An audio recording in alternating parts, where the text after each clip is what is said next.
Hello friends, welcome to my YouTube channel. पिछले video में हमने नेट के पाठ्यक्रम में संकलित इकाई 5 की कविता के अंतर्गत अंधेरे में कविता के 5वें भाग की व्याख्या की थी। आज के इस वीडियो में हम इसके 6ठे भाग की व्याख्या करेंगे। तो आइए प्रस्तुत है यह एक कविता। सीन बदलता है, सुनसान चौराहा सांवला फैला, बीच में वीरान गेरुआ घंटा घर, ऊपर कत्थई बुजुर्ग गुंबद, सांवली हवाओं में काल टहलता है। रात में पीले हैं 4 घड़ी चेहरे, मिनट के कांटों की 4 अलग गतियां, 4 अलग कोण की 4 अलग संकेत, मनस में गतिमान 4 अलग मतियां, खंभों पर बिजली की गर्दनें लटकी, शर्म से जलते हुए बल्बों के आसपास बेचैन ख्यालों के पंखों के कीड़े उड़ते हैं गोल गोल, मचल मचल कर घंटा घर तले ही पंखों के टुकड़े व तिनके, गुंबद विवर में बैठे हुए बूढ़े असंभव पक्षी बहुत तेज नजरों से देखते हैं सब ओर, मानो की इरादे भयानक चमकते। सुनसान चौराहा। दृश्य में परिवर्तन आता है। एक अंधियारा सा सुनसान सा चौराहा फैल रहा है। उस चौराहे के ठीक बीच में वीराना सा गेरुए रंग वाला एक घंटा घर है। कवि का अभिप्राय यह व्यक्त करना है कि अनेक प्रकार के मतवादों के जंजाल में एक लाल क्रांति का मतवाद भी है। उस घंटा घर के ऊपर कत्थई रंग के पुराने गुंबद हैं। वहां लगता है कि जैसे हवाओं के अंधेरे में स्वयं काल टहल या चक्कर लगा रहा है। उस घंटा घर रूपी काल पुरुष के रात के कारण पीली दिखाई देती घड़ियां रूपी 4 चेहरे हैं। उसमें मिनटों को दर्शाने वाली 4 सुइयों की जैसे 4 अलग अलग गति दिशाएं हैं। उससे 4 अलग ही कोण बन रहे हैं। उनसे 4 प्रकार के अलग अलग संकेत भी सूचित हो रहे हैं। ठीक उसी प्रकार जैसे कि मेरे मन में अलग अलग प्रकार के 4 मतवाद अलग अलग दिशा में गतिशील रहकर मन को भी बांटने का प्रयत्न करते रहते हैं। आसपास के खंभों पर लटकते जलते बल्ब जैसे बिजली की लटकती हुई गर्दनें हैं।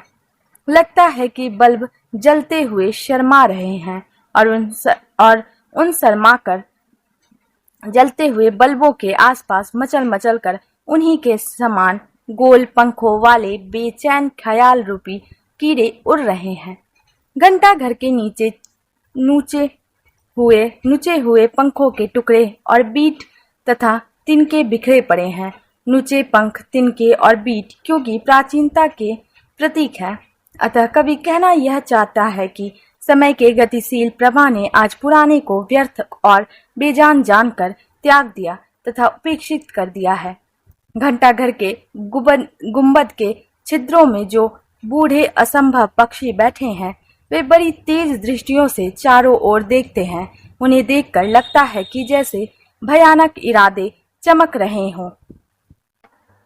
सुनसान चौराहा, बिखरी है गतियां, बिखरी है रफ्तार, गश्त में घूमती है कोई दुष्ट इच्छा, भयानक सिपाही जाने किस थकी हुई झोंक में अंधेरे में सुलगाता सिगरेट भया अचानक, तांबे से चेहरे की ऐंठ झलकती, पथरीली सलवट दिया सलाई की पल भर लौ में सांप सी लगती, पर उसके चेहरे का रंग बदलता है हर बार, मानो अनपेक्षित कहीं ना कुछ हो। वह ताक रहा है संगीन नोकों पर टिका हुआ सांवला बंदूक जत्था, गोल त्रिकोण एक बनाए खड़ा जो चौक के बीच में, एक और टैंकों का दस्ता भी खड़े खड़े ऊंघता परंतु अड़ा है। चौराहा अपनी बिहरता में सूना पड़ा है, अर्थात भिन्न प्रकार के मतवाद भी आज अपनी व्यर्थता में शून्य से अनुत्प्रेरक होकर रह गए हैं। इसकी समस्त गतिविधियां, क्रियाकलाप, चालें और आज बिखर कर रह गई है, अर्थात कहीं भी मतवादों में किसी प्रकार की आंतरिक या बाह्य साम्यता नहीं है। कोई दुष्ट इच्छा इन पर गश्त लगाती है, अर्थात इनके द्वारा कुछ करने की भयावनी इच्छा मचलती है। उस पर साम्राज्यादिता के प्रतीक संगीनधारी सिपाही का पहरा बैठा है, वह भयानक सिपाही जब अपनी थकान की अनजानी झोंक में उस थकान को मिटाने के लिए अचानक अंधेरे में सिगरेट सुलगाने लगता है, तब दिया सलाई के उस छनालोक में उसका तांबे जैसा शासन के गर्भ में अकड़ा हुआ चेहरा चमककर अचानक दिखाई दे जाता है। उसके चेहरे पर पड़ी सख्त सलवटें दिया सलाई के क्षण भर के क्षीण प्रकाश में किसी जहरीले सांप जैसी प्रतीत होती है। उसमें यह भी आभास मिल जाता है कि उसके चेहरे का रंग हर बार बदल जाता है, अर्थात हर बार साम्राज्यवाद कोई नया सैद्धांतिक दृष्टियों से बदला हुआ चेहरा लेकर सामने आता है, कहीं कुछ अयाचित ना घट जाए। इस कारण संगीनों की नोक पर टिका काला सा बंदूक वालों का जत्था भी चौक में गोल चक्कर सा त्रिकोण सा बनाए खड़ा सब कुछ ताक झांक रहा है। एक तरफ टैंकों के दस्ते और ऊँघते हुए उनके चालक भी खड़े अड़े हैं, अर्थात साम्राज्यवाद ने सभी प्रकार में मतवादों पर अपना कठोर पहरा यह देखने के लिए बिठा रखा है कि कहीं कुछ भी उनकी इच्छा या हितों के विरुद्ध ना हो जाए।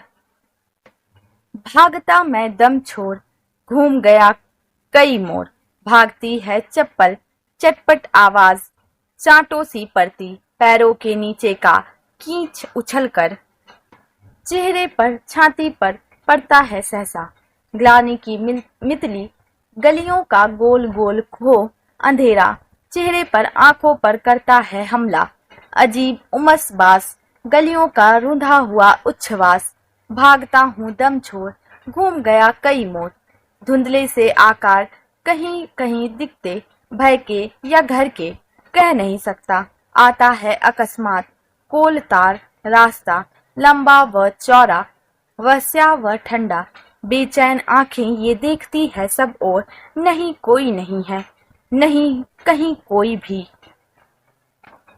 संत्रस्त होकर अपने को विफल पाकर मैं हाँफता हुआ भी भागता हूँ और कई मोड़ अर्थात विचारों के स्तरों को पार कर जाता हूँ कि शायद कहीं राहत मिल सके। भागने पर पैरों में पहनी चप्पलों की ध्वनि चट चट करती हुई लगती है जैसे चांटों के समान मुंह पर पड़ रही है।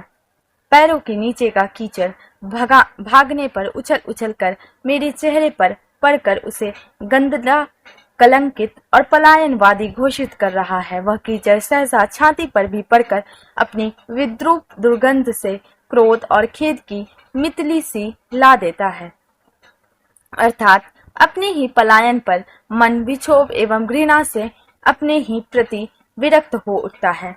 भागते हुए गलियों की गोल खंदकों में छिपा अंधेरा चेहरे पर पड़कर आंखों पर भी हमला करता है, अर्थात विभिन्न मतवादों की गलियों में भटकती चेतना भी सिवाय निराशा के अंधकार के और कुछ भी प्राप्त नहीं कर पाती। चारों तरफ अजीब घुटन भरी दुर्गंध है जो सांसों तक को रुंध रही है, अतः इससे बचाव के लिए मैं हाँफता हुआ सा फिर भागता हूँ, अर्थात परंपरागत मतवाद की गलियां दम घोटने वाली आज के संदर्भ में बन चुकी है, अतः विवेकशील व्यक्ति उनसे दूर भागने के लिए विवश है। भागने की व्यवस्था में मैंने विचारों के और भी कई मोड़ पार कर लिए।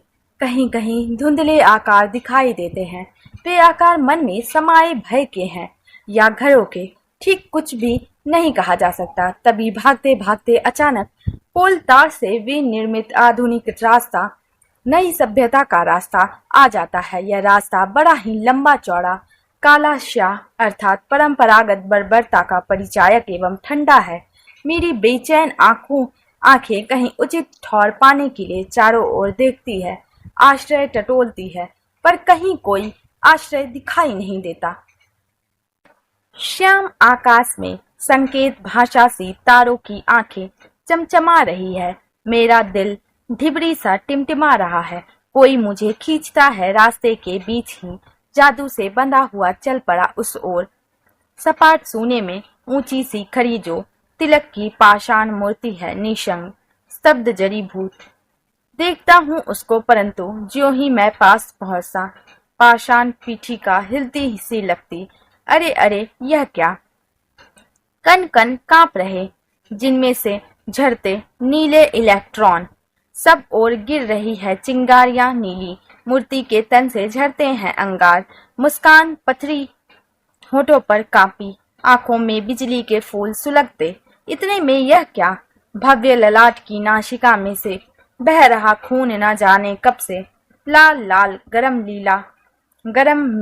गर्मीला रक्त टपकता, खून के धब्बों से भरा अंग रखा, मानो की अतिशय चिंता के कारण मस्तक कोश ही फूट पड़े सहसा, मस्तक रक्त ही बह उठा नासिका में से। काले या नीले आकाश में चमचमाती तारों की आंखें जैसे कुछ अबूझ से संकेत कर रही है। मेरा दिल भी क्षीण आलोक वाली डिबरी के समान टिमटिमा रहा, अर्थात आशंकाओं से धुक धुक कर रहा है। लगता है कि जैसे कोई मुझे रास्ते के बीच से ही अपनी ओर खींचने का प्रयास कर रहा है। मैं जैसे अदृश्य जादू की तारों से बंधा उस आकर्षण की ओर ही चल दिया हूँ, उधर जहाँ एकदम खूने वातावरण में तिलक की पत्थर की मूर्ति अकेले में जर्सी चुपचाप खड़ी है। मैं कुछ इसी ओर से होने की आशा में उधर देखता हूँ, और जैसे ही उसके पास पहुँचता हूँ, उसकी पाषाणी चौकी जैसे हिलती सी लगने लगती है। कवि का तात्पर्य यह है कि स्वतंत्रता मानव का जन्मसिद्ध अधिकार है। जैसे वाक्यों के उद्घोषक तिलक के सिद्धांत भी आज के वैषम्यों से प्रकंपित होकर रह गए हैं, वे भी व्यक्ति की द्वंद्वग्रस्त चेतना को संबल प्रदान कर पाने में समर्थ नहीं रह गए। अरे यह क्या, मुझे आज प्रत्येक कण कांपता सा प्रतीत होने लगा है। उन कांपते कणों से नीले रंग वाले इलेक्ट्रॉन अपना विष बिखेरते झड़ने लगते हैं। वे नीली चिंगारियां सब ओर गिर रही है, तिलक के शरीर से भी जैसे वितृष्णा एवं विक्षोभ के प्रतीक अंगारे से झड़ने लग रहे हैं। लगता है जैसे उसके पत्थरी होठों पर हमारी निरीता के प्रति एक वितृष्ण मुस्कान सी कांप रही है, और उसके नयनों में बिजली के फूल सुलगने लगे हैं, अर्थात क्रांति की चिंगारियां निकल झड़कर हमें भी क्रांति का संदेश देने लगे हैं। तभी यह क्या दिख पड़ने लगा, मूर्ति के भव्य मस्तक के नाम से न जाने कब से खून बहता दिख रहा है। उस बहने वाले खून के धब्बों से उसका अंग रखा भी भर गया है, मानो अत्यधिक चिंतना के कारण उसके मस्तक की कोशिकाएं अचानक फूटकर रक्त स्त्राव करने लगी है। मस्तक का वह खून ही तिलक की मूर्ति की नासिका से बहने लगा है। कवि का भाव यह है कि आज तिलक के आदर्श, सिद्धांत और विचार भी व्यर्थ होकर विषमताओं से आहत घायल होकर रह गए हैं। हाय हाय पिता पिता ओ, चिंता में इतने ना उलझो, हम अभी जिंदा हैं जिंदा हैं। चिंता क्या है, मैं उस पाषाण मूर्ति के ठंडे पैरों की छाती से बरबस चिपका रुआसा सा होता, देह में तन गई करुणा के कांटे, छाती पर, सिर पर, बाहों पर मेरे गिरती है नीली बिजली की चिंगारियां, रक्त टपकता है हृदय में मेरे, आत्मा में बहता सा लगता खून का तालाब।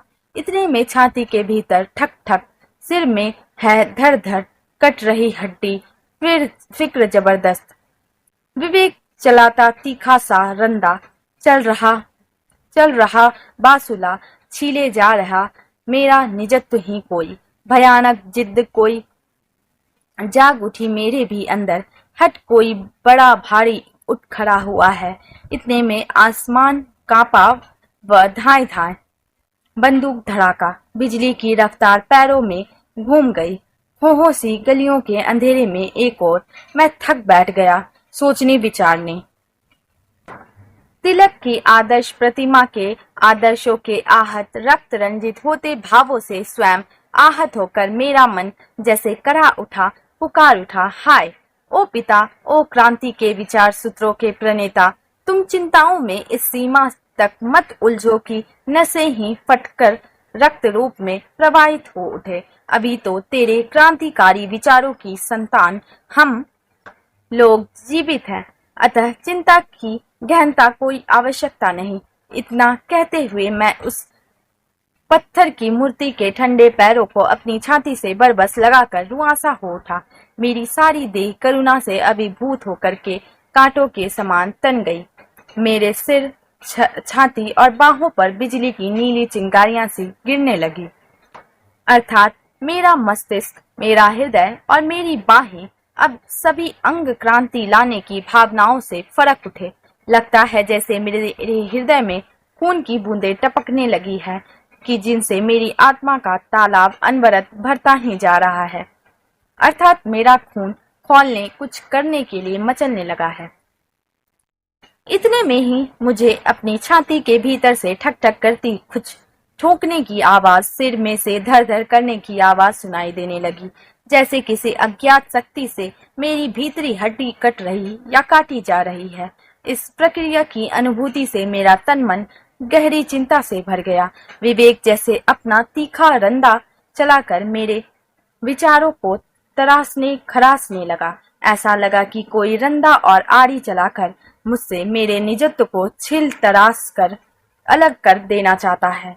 इस सब से मेरे मन में भी कोई कुछ कर गुजरने की भयानक जिद अंगड़ाइयां लेने लगी। किसी महत्वपूर्ण बात या कार्य के लिए हट का भाव मचल उठा। तभी आसमान कांप उठा और धाए धाए करता बंदूक चलने का धड़ाका सुनाई दिया। वह देख सुन मेरे पैरों में बिजली की सी गति आ गई। उस गुफा सी दुरूह भयानक अंधियारी विचारों की गलियों में थका हारा मैं सोचते विचारने के लिए बैठ गया। अर्थात मन मस्तिष्क में विचारों के बवंडर मचलने लगे, पर थकान की विकलता से आपूरित होकर अंधेरे में डूबे मकानों के छप्परों के पार से रोने की पतली सी आवाज सोने में कांप रही दूर तक। कराहों की लहरों में पाशव प्राकृत वेदना भयानक थरथरा रही है। मैं उसे सुनने का करता हूँ यत्न कि देखता क्या हूँ सामने मेरे। सर्दी में बोरे को ओढ़कर कोई एक अपने हाथ पैर समेटे कांप रहा, हिल रहा, वह मर जाएगा। इतने में वह सिर खोलता है, सहसा बाल बिखेरते दिखते हैं कान की, फिर मुंह खोलता है। वह कुछ बुदबुदा रहा है, किंतु मैं सुनता ही नहीं हूँ। ध्यान से देखता हूँ, वह कोई परिचित जिसे खूब देखा था, निरखा था कई बार, पर पाया नहीं था। अरे हाँ, वह तो विचार उठते ही दब गए। सोचने का साहस सब चला गया है। वह मुख, अरे वह मुख, वे गांधी जी इस तरह पंगु, आश्चर्य नहीं, वे जांच पड़ताल रूप बदल कर करते हैं चुपचाप। सुराग सी कुछ देश काल में चारों तरफ निराशा उदासी का वातावरण अनवरत छा रहा है। उस अंधेरे में डूबे मकानों की छतों के उस पार से किसी के रुदन की कोई पतली आवाज सूने वातावरण से दूर दूर तक कांपती हुई सी सुन पड़ रही है। उस रुदन भरी कराहों की उभरती फैलती और वातावरण पर छा रही लहरों में भयानक पीड़ा जैसे थर थर कांप रही है। मैं स्तब्ध सा उस कराहती आवाज को सुनने का प्रयत्न करता हूँ। मैं देखता हूँ कि मेरे सामने सर्दी से बचाने के लिए बोरे की ओट चादर खद्दर को ओढ़कर उसमें अपने हाथ पैर समेटता कांप रहा, हिल रहा और फिर मर रहा है। कभी यह स्पष्ट करना चाहता है कि स्वयं कष्ट सहकर भी मानवता का हित साधन करने वाला गांधी और गांधीवाद भी आज मरकर विद्रूप और प्रवंचनाओं का रूप होकर रह गया है। इतने में बोरे में लिपटा वह व्यक्ति अपना सिर उससे बाहर निकलता है। उसके बिखरे बालों में कान दिखाई देते हैं। फिर लगता है जैसे यह मुंह खोलकर कुछ कहने के लिए बुदबुदा रहा है, पर मैं उसकी बुदबुदाहट, उसकी आवाज की ओर कोई ध्यान ही नहीं देता हूँ। फिर जब उस चेहरे को ध्यान से देखता हूँ तो वह मुझे अच्छी प्रकार से जाना पहचाना सा प्रतीत होता है। लगता है इस व्यक्ति को हमने कई बार देखा, परखने का प्रयत्न किया, पर अपने महत्व में उसे पा न सके। सहसा विचार उठा, उसे यह व्यक्ति तो, पर विचार आगे कुछ सोच न सका, कह न सके और जैसे भीतर ही दबकर रह गए। यहाँ तक कि सोचने के साहस ने जैसे साथ छोड़ दिया। वह मुख किसका है? वह मुख, वह तो गांधी जी हैं, पर इतने असमर्थ से, लूले लंगड़े और बेकार से आश्चर्य होता है। सब देख सब सुन और विचार कर कि आज गांधीवाद भी मानवता का हित साध पाने में असमर्थ होकर रह गया है। फिर मन में आया कि नहीं, वे असमर्थ से होकर नहीं रह गए, बल्कि वेश बदलकर जासूसी कर रहे हैं, कुछ जांच पड़ताल कर रहे हैं। अंधेरे की स्याही में डूबे हुए देव को सम्मुख पाकर मैं अति दीन हो जाता हूँ। पास की बिजली का झटका कहता है, भाग जा, हट जा, हम है गुजर गए जमाने के चेहरे, आगे तू बढ़ जा। किंतु मैं देखा किया उस मुख को, गंभीर दृढ़ता की सलवटे वैसी ही शब्दों में गुरुता। वे कह रहे हैं, दुनिया ना कचरे का ढेर की जिस पर दानों को चुगने चढ़ा हुआ कोई भी कुक्कुट, कोई भी मुर्गा यदि बांग दे उठे जोरदार, बन जाए मसीहा। वे कह रहे हैं, मिट्टी के लोंदे में किरगीले कनकन गुण हैं, जनता के गुणों से ही संभव भावी का उद्भव। गंभीर शब्द वे और आगे बढ़ गए, जाने क्या कह गए। मैं अति उद्विग्न उस अंधकार अर्थात अतीत की कालिमा में डूब चुके अर्थात स्वयं व्यतीत हो चुके उस देवता को अंतश्चेतना के स्तर पर हम अपने सामने पाकर मैं अत्यधिक दीन बनकर उनके समीप होने की चेष्टा करता हूँ कि तभी यह कहता हुआ एक बिजली का झटका सा मुझे लगता है, अरे दूर रह, यहाँ से हट जा, भाग जा, हमसे अब तुम्हें क्या मिल सकता है, हम तो बीते युग के याद बनकर रह गए चेहरे मात्र हैं। हमसे तुम्हें अपने युग की समस्याओं का कोई समाधान नहीं मिल सकता। हमें पीछे छोड़कर तू स्वयं अब आगे बढ़ता चल। यह ध्वनि प्रेरणा सुनने पर भी मैं चेतना में उभरे गांधी के उस चेहरे की ओर ही किसी आशा से देखता रहा। उनके चेहरे पर दृढ़ता की परिचायक गंभीर सलवटें पहले के समान ही थी। उनके शब्दों में गंभीरता और गरिमा भी पहले के समान ही थी, अर्थात आज भी वे प्रत्येक स्थिति में निरंतर आगे बढ़ते रहने की गुरु गंभीर प्रेरणा देते हुए लग रहे थे। लगा कि जैसे वे कह रहे हैं, यह दुनिया गए बीते कूड़े करकट का ढेर नहीं है जिस पर दाना दुनका चुगने के लिए चढ़ाया कोई भी मुर्गा यदि जोरदार बांग दे उठे तो उसे मसीहा मान लिया जाए। अर्थात जैसे बांग देने वाला मुर्गा कोई अहमियत नहीं रखता, उसी प्रकार कोरे सिद्धांतों की उच्च स्वरों में खिचड़ी बघाड़ने वाले लोग युग नेता नहीं बन सकते। वे पैगंबर बनकर दुनिया का उद्धार नहीं कर सकते। इसी प्रकार गांधी की मानसिकता में उभरी मूर्ति और भी कुछ कह रही है। मिट्टी के ढेलों से खुरने वाले कणों में ही कुछ उत्पन्न कर सकने के गुणों और शक्तियों की जागृति से ही सुगत भविष्य का उदय संभव हो सकता है। इस प्रकार वे गंभीरता से गूंजते शब्द और भी जाने क्या क्या कहते रहे और मैं उद्विग्न सा होकर उन्हें सुनता रहा। कवि का भाव यह है कि जनशक्ति की जागृति से ही नव युग का निर्माण संभव हो सकता है। अतीत के देवताओं की समाधियों पर कोरी भावनाओं के दीपक जलाते रहने से ही नहीं, उनके प्रेरणादायक आदर्श और वाक्य आज भी हमारे सामने हैं, जिसके अनुसार चलकर हम अपना निर्माण कर सकते हैं।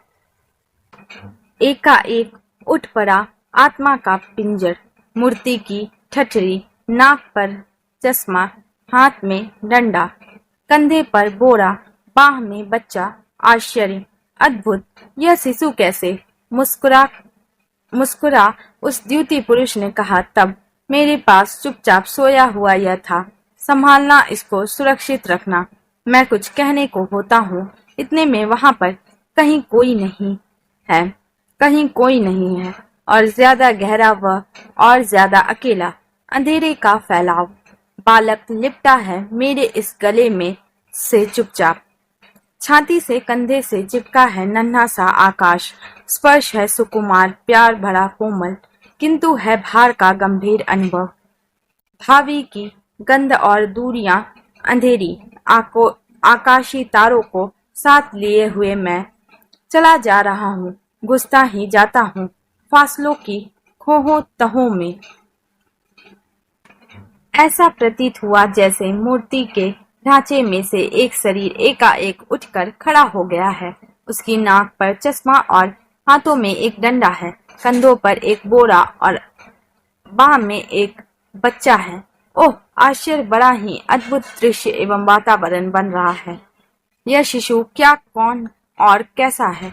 यह दिव्य पुरुष ने तब मुस्कुराकर जैसे मेरी जिज्ञासाओं का समाधान सा करते हुए कहा, यह बच्चा मेरे पास चुपचाप सो रहा था।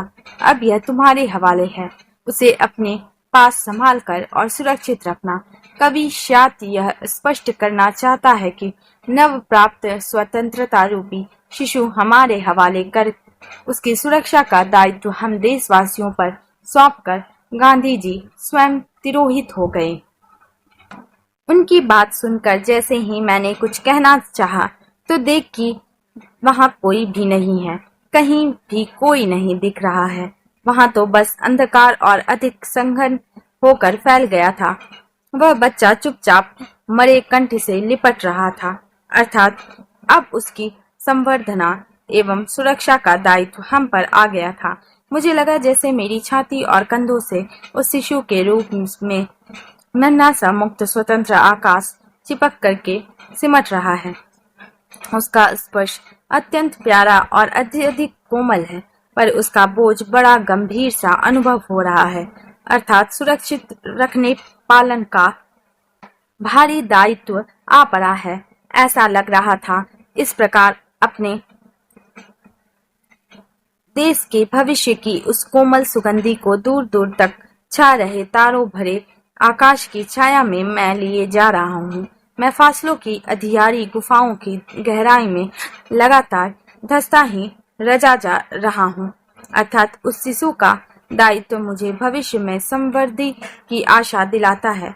पर जैसे जैसे वह बढ़ता जाता है, स्वतंत्रता प्राप्ति के बाद के दिन व्यतीत होते जा रहे हैं। हमारी स्वतंत्रता का शिशु भावनाएं और सब कुछ जैसे निराशा के अंधकार से प्रतिच्छायित होता जा रहा है। बड़ी ही विभिन्न स्थिति है। सहसा रो उठा कंधे पर वह शिशु। अरे अरे, वह स्वर अतिशय परिचित, पहले भी कई बार कहीं तो भी सुना था। उसमें तो स्फोटक क्षोभ का आएगा। गहरी है शिकायत, क्रोध भयंकर। मुझे डर यदि कोई वह स्वर सुन ले। हम दोनों फिर कहीं नहीं रह सकेंगे। मैं पुचकारता हूँ, बहुत दुलारता, समझाने के लिए तब गाता हूँ गाने। अधभूली लोरी ही होठों से फूटती। मैं चुप करने की जितनी भी करता हूँ कोशिश, और चीखता है क्रोध से लगातार। गरम गरम अश्रु टपकते हैं मुझ पर, किंतु न जाने क्यों खुश बहुत हूँ। जिसको ना मैं जीवन में कर पाया वह कर रहा है। मैं शिशु पीठ थपथपा रहा हूँ। आत्मा है गीली, पैर आगे बढ़ रहे, मन आगे जा रहा। डूबता हूँ मैं किसी भीतरी सोच में। हृदय के थाले में रक्त का तालाब, रक्त में डूबी है द्युतिमान मनिया, रुधिर से फूट रही लाल लाल किरणें। अनुभव रक्त में डूबे हैं संकल्प, और ये संकल्प चलते हैं साथ साथ। अंधियारी गलियों में चला जा रहा हूँ। मेरे कंधे से चिपका वह स्वतंत्र शिशु परिचित सा प्रतीत होता है। लगता है शिशु के इस क्रूर रुदन को मेरे अंतर मन ने पहले भी कई बार सुना है। अर्थात विषमताओं से घिरी मानवता अनेक बार इस प्रकार से रो उठी है। इन रोते स्वरों की शिकायत बड़ी ही गहरी है, और इस कारण इसमें गंभीर शिकायत भी अंतर्हित है। अतः क्षोभ का गहरा विस्फोट होगा, ऐसा प्रतीत होने लगा है। मुझे डर लगने लगा है कि यदि इस विस्फोटक रुदन के स्वरों को किसी ने सुन लिया तो फिर हम दोनों का कहीं भी रह पाना कठिन हो जाएगा। अर्थात हम विद्रोहियों को प्रताड़ित करने का प्रयत्न किया जाएगा। मैं उस रुदित शिशु को चुप करने के लिए दुलारता पुचकारता हूँ। उसे समझा बुझाकर चुप कराने के लिए गीत गाता हूँ, आधी भूल चुकी लोरियां सुनाता हूँ। इस प्रकार उसे चुप कराने के मैं जितने भी प्रयत्न करता हूँ, वह क्रोधावेश में उतना ही अधिक रोने लगता है। उसके रोने से आंखों से टपकने वाले गर्म आंसू मुझ पर लगातार गिर रहे हैं। अर्थात मानवता के करुण क्रंदन को सुनकर मेरा अंतर निरंतर भीगता जा रहा है। उसे चुप कराने के प्रयत्नों में असफल होकर भी जाने क्यों मुझे खुशी ही हो रही है। शायद इस भावना से ही मैं खुश हो रहा हूँ कि मानवता को जगहों का जो कार्य मैं नहीं कर पाया उसे वह संपादित कर रहा है। यद्यपि मैं उस शिशु की पीठ को चुप करने के लिए थपथपा रहा हूँ, परंतु मेरी आत्मा करुणा से प्रताड़ित अधिकाधिक गीली करुणाश्रुओं से सिक्त होती जा रही है। मेरे पैर और मन दोनों ही आगे की ओर बढ़ रहे हैं, अर्थात भवितव्य के भविष्य में होने वाले विस्फोट की ओर, क्रांति की ओर बढ़ रहे हैं। मेरा मन किसी आंतरिक चिंता में डूबने लगता है। हृदय रूपी थाल जैसे रक्त का तालाब बन रहा है। उसमें रक्त में डूबी चमकीली मनियां दिखाई दे रही है। उस रक्त से सुबह की सूचक लाल किरणें प्रस्फुटित हो रही है। अनेक प्रकार के कटु अनुभवों के बाद अब सारे इरादे रक्त में डूब कर रह गए हैं। वे रक्त रंजित संकल्प भी मेरे साथ साथ चल रहे हैं। इस प्रकार रक्त रंजित क्रांति से संकल्प संजोई मैं निरंतर चला जा रहा हूँ।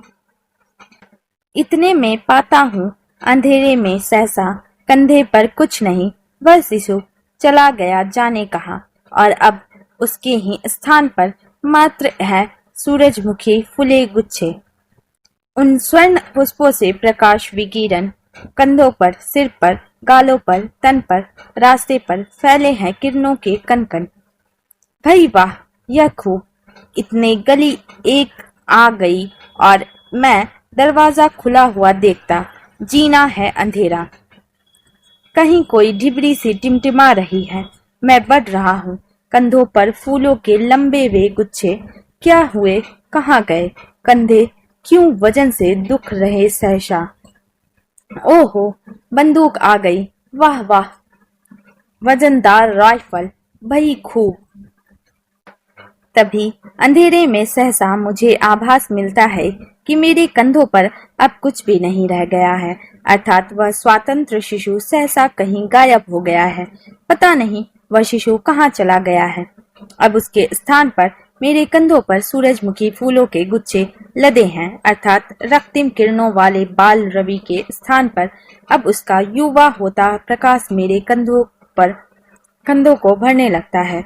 सूर्य की किरण रूपी उन सुनहले फूलों से मेरे कंधों, सिर, गाल, गले और मन और सारे तन पर प्रकाश फैलने बिखरने लगा है। चारों ओर रास्तों पर भी वही सुनहरी स्वतंत्रता की किरणें उन्मुक्त भाव से बिखर रही है। भई वाह, क्या खूब परिवर्तन और दृश्य है। तभी चलते चलते एक और गली आ गई। यहाँ गली एक अन्य विचारधारा का प्रतीक बनकर आई है। उसमें एक खुला दरवाजा दिख रहा है, पर उसकी सीढ़ियां अंधेरी है, अर्थात वह विचार की गली निराशा के भार से आक्रांत है। बस लगता है कि मात्र एक ढिबरी सी कहीं टिमटिमा रही है, अर्थात उस विचारधारा में मानवीय विकास की आशाएं अत्यंत क्षीण हैं। मैं उस ओर बढ़ता हूँ तो पता नहीं कंधों पर लदे हुए प्रकाश के गुच्छे कहाँ गायब हो जाते हैं। मेरे कंधों पर एक वजन सा आ गया है। कंधे उस वजन से दुखने लगे हैं। अब यह क्या? ओह, प्रकाशीय गुच्छों के स्थान पर मेरे कंधों पर अब वजनदार राइफल आ गई है। वही खूब। खुला हुआ कमरा है, सांवली हवा है।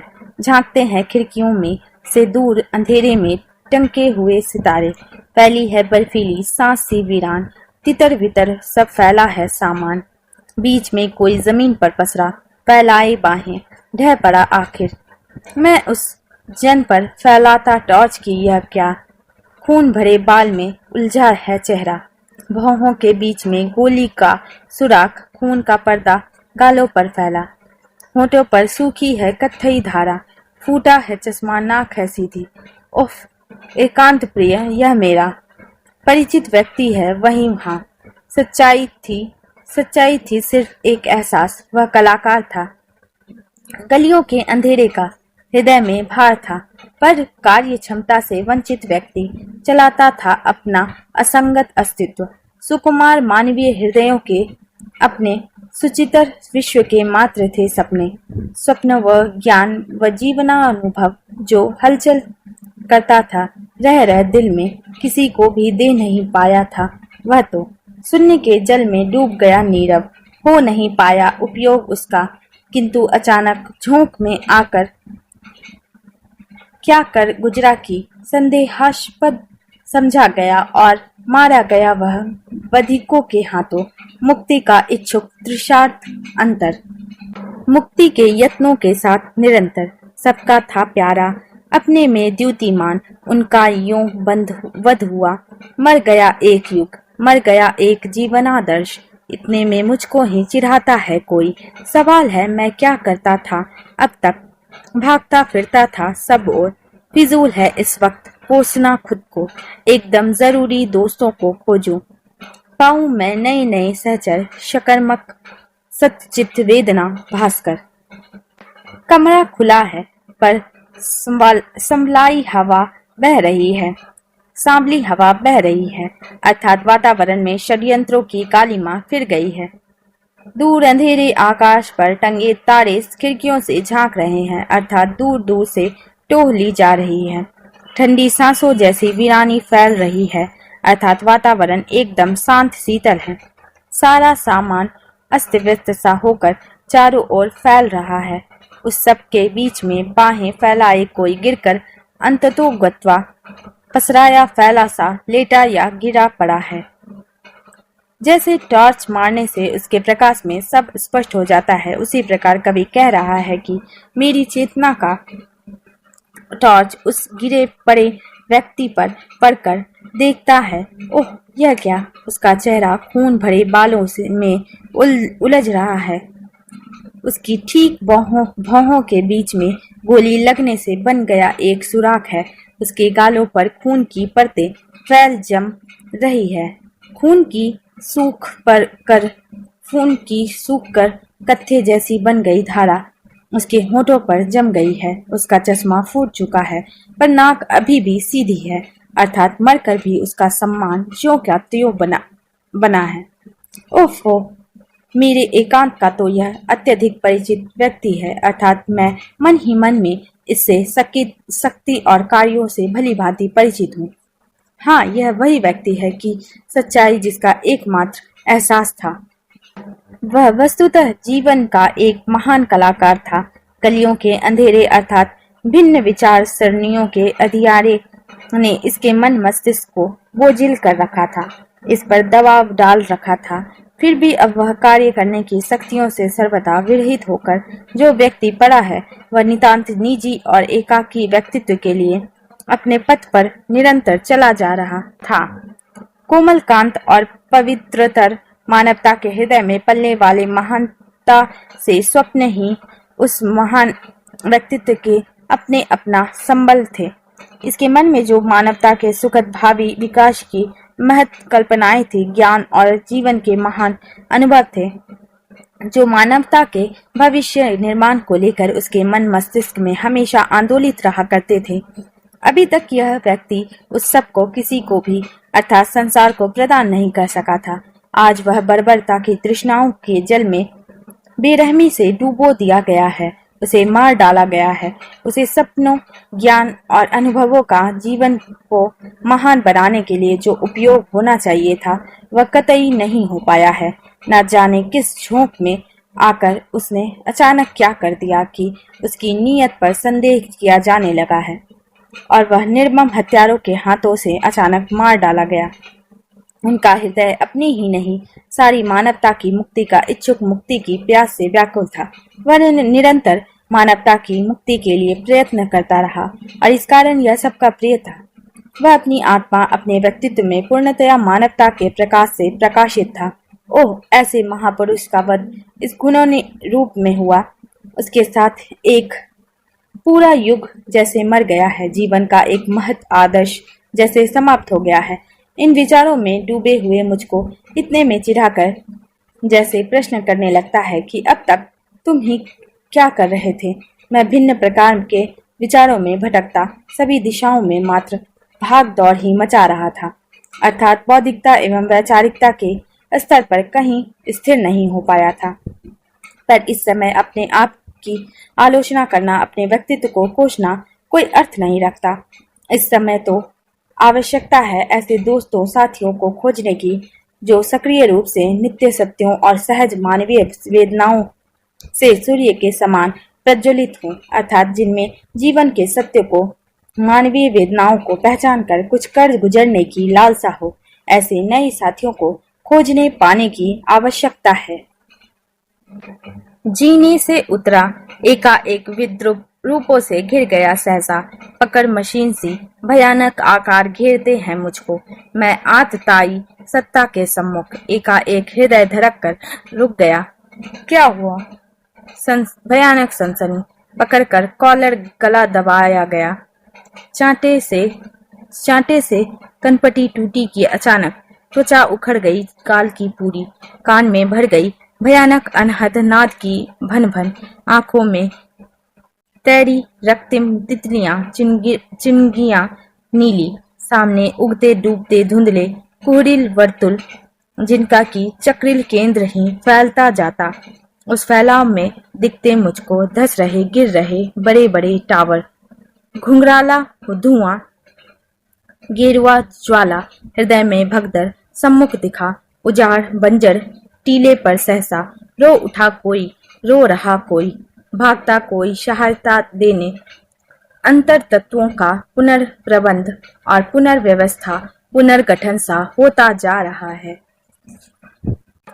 जैसे ही मेरा मन दृश्य विचारों के जीने से नीचे उतरा, एकाएक भत्ते से रूपों आकारों ने घेर लिया। अपनी मशीनी पकड़ में मुझे, मेरी अंतश्चेतना को जकड़ लिया। लगा जैसे मुझे भयानक आकारों ने घेर रखा है और मैं अत्याचारी शासन व्यवस्था के सामने खड़ा हूँ।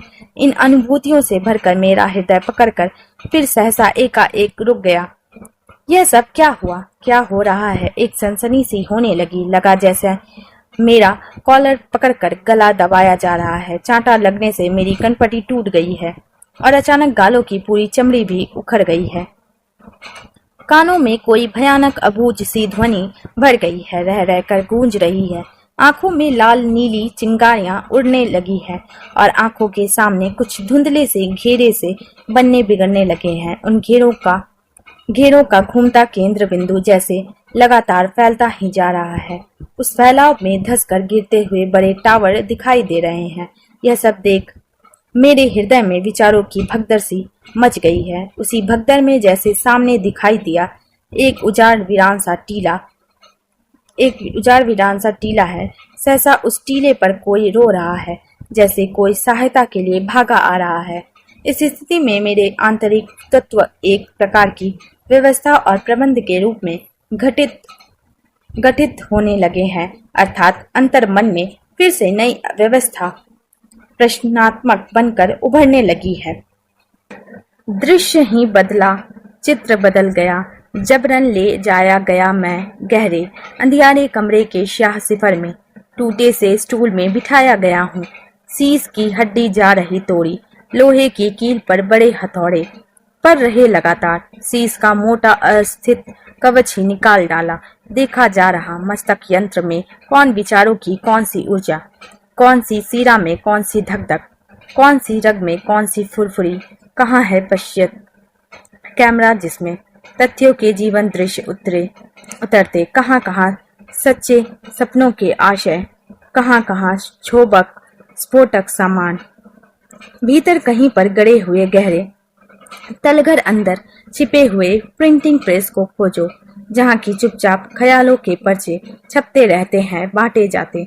इस संस्था के सेक्रेटरी को खोज निकालो, शायद उसका ही नाम हो आस्था। कहाँ है सरगना इस टुकड़ी का, कहाँ है आत्मा? और मैं सुनता हूँ चिढ़ी हुई ऊंची खिजलाई आवाज, स्क्रीनिंग करो mister Gupta, cross examine him thoroughly. अब मेरी अंतश्चेतना में केवल दृश्य ही नहीं, उसका समूचा चित्र, समग्र आयाम ही परिवर्तित होकर उभरने लगा जैसे मुझे एक अत्यधिक अंधियारे एवं सूने कमरे में बलपूर्वक ले जाया गया है। मुझे एक टूटे हुए स्टूल पर बैठा दिया गया है। अब मेरे सिर की हड्डी को तोड़ा जा रहा है, वहां ठोकी जा रही है लोहे के कील पर तेज तेज हथौड़े लगातार पड़ रहे हैं। इस प्रकार उन लोगों के द्वारा मेरे सिर के भीतर अस्थित पंजर को पूर्णतया बाहर निकाल लिया गया है। इसके बाद इस बात की परीक्षा की जाने लगी कि मेरे मस्तक के यंत्र में किस प्रकार के विचारों की ऊर्जा अर्थात ईंधन या आग है। सिर की विभिन्न सिराओं में से कौन सी अधिक फरकती आग से प्रज्वलित है, मस्तिष्क की कौन सी रंग में कौन सा विचार स्फुटन है, वह सब कुछ सूक्ष्मता से देख सकने वाला कैमरा वहां है, कहाँ है, जिसमें भोगे जा रहे जीवन के यथार्थ चित्र उभरा करते हैं। फिर सत्य कल्पनाओं के विचार कहाँ कहाँ पर अवस्थित हैं और विक्षोभ से क्रांति का विस्फोट उत्पन्न कर देने वाला कौन सा सामान कहाँ कहाँ अवस्थित है। यह भी परीक्षण की स्थिति में कहा गया कि इसके भीतर दबे उस गुप्त प्रेस को भी खोजो जहां क्रांतिकारी विचारों वाले पर्चे छापे और बांटे जाते हैं। इस सारी संस्था के सेक्रेटरी अर्थात केंद्रीय तत्व की भी खोज करो जिसे आस्था कहा जाता है। शायद उस गुप्त सेक्रेटरी का ही नाम है। इन क्रांतिकारियों की टुकड़ी का नेता, इनकी आत्मा कहाँ है, क्या है। और तब मुझे झल्लाई चिढ़ी हुई ऊंची आवाज में सुनाई देता है कि मिस्टर गुप्ता, इसके चित्र उतारो, मेरी तरह से भी सभी प्रकार से इससे जवाब सवाल करो।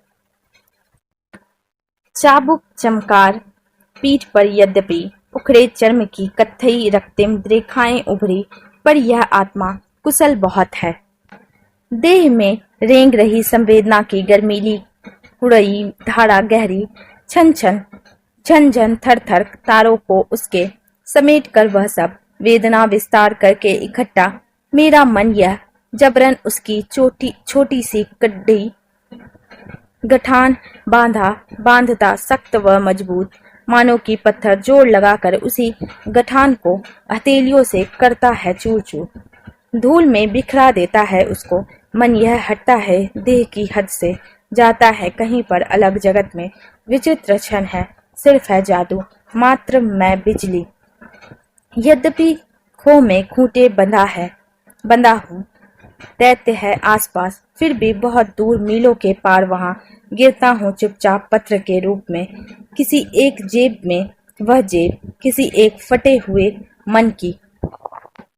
मेरी पीठ पर यद्यपि चाबुकों की तेज तर्रार मार पड़ रही है, उसके प्रहारों से उखड़ी चमड़ी पर खून की कत्थई लाल रेखाएं उभर रही है, फिर भी मेरी आत्मा बड़ी ही चतुर है। वह इस भयानक मार की कचोट से सर्वथा मुक्त है। शरीर पर पड़ी मार से उभरने वाली गर्म गर्म वेदना संवेदना की कटु धारा को आत्मा के झन्नाते तारों के उस पार पहुंचा, उस वेदना के अनवरत विस्तार को लगातार समेट सहेज कर मेरा मन उस सब की जबरन गांठ बांधता जा रहा है। वह अपनेपन में लगातार पत्थर बनता जा रहा है। वह जोर से हथेलियां मसलता जैसे उस समूची वेदना की गठन को चूर चूर करता जा रहा है, अर्थात वह सब प्रकार की प्रताड़नाओं को व्यर्थ बनाता जा रहा है। शरीर की सीमा से निकलकर मेरा मन संसार की सीमा में चला जाता है। इस प्रकार की अनुभूति से भरा यह क्षण बड़ा ही विचित्र है, सब जादू सा लगता है जैसे, और मैं जैसे मात्र बिजली बनकर रह गया हूँ। यद्यपि मैं अंधेरी गुफा में खूंटे के साथ जकड़ कर बंधा हुआ हूँ और अनेक उसके दैत्य जैसे पहरेदार आसपास चौकन्ना पहरा दे रहे हैं, फिर भी मीलों की दूरी तय करके मैं एक संवेदना के क्रांति के विचारों से भरे पत्र के रूप में जगत में गिरता हूँ, किसी एक ऐसी जेब में कि जिसके मालिक का मन भी मेरे समान वर्तमान से फटकट चुका है। कवि का आशय यह स्पष्ट करना है कि अत्याचारी व्यवस्था के कठोर शासनों और बंधनों के बीच में भी जीवन के यथार्थ की अनुभूतियां उससे छुटकारे के लिए क्रांतिकारी विचार अन्यों तक पहुंचा रही है। सम स्वर, सम ताल, सहानुभूति की सनसनी कोमल, हम कहाँ नहीं हैं, सभी जगह हम, निजता हमारी, भीतर भीतर बिजली के जीवित तारों के जाले, ज्वलंत तारों की भीषण गुत्थी, बाहर बाहर धूल सी भूरी जमीन की पपड़ी, अग्नि को लेकर मस्तक हिमवत, उग्र प्रवंजन लेकर उड़िया बिल्कुल निश्चल, भीषण शक्ति को धारण करके आत्मा का पोशाक दीन व मैला, विचित्र रूपों को धारण करके चलता है जीवन लक्ष्यों के पथ पर। मन का पत्र एक जेब से दूसरी जेब में जाकर जैसे घोषणा करता है, हमारा स्वर ताल समान है। परिणामतः चारों ओर कोमल सहानुभूतियों का सनसनीपूर्ण वातावरण बन जाता है। हम अर्थात हमारी सहज मानवीय चेतना की पर नहीं है, वह समान रूप से सर्वत्र विद्यमान है, प्रतिच्छायित है। सभी जगह हमारा समाज निजत्व परिव्याप्त है, जैसे तारों के जालों के भीतर बिजली परिव्याप्त रहती है। उसी प्रकार भीतरी चेतना में सर्वत्र प्रज्वलनशील विद्युत तारों की गुच्छियां भरी है, जबकि सतह से के ऊपर धूल भरी पपड़ियां जमी हैं, जैसे पर्वत शिखाएं अपने भीतर आग को रखते हुए भी ऊपर से बर्फीली हुआ करती है। वातावरण में तूफान की उग्रता समाई रहकर भी वह बाहर से शांत दिखाई देता है। उसी प्रकार अपने भीतर क्रांति की आग छिपाए हुए ये हृदय बाहर से शांत दिखाई दे रहे हैं। क्यों? क्योंकि भीषण शक्ति रहते हुए भी आत्मा की पोशाक अर्थात हमारे शरीर अपनी व्यवस्था और स्वार्थों में मैले हो चुके हैं। फिर भी विचित्र से रूप धारण कर यह जीवन लक्ष्यों की ओर निरंतर चल रहा है, चलता रहेगा।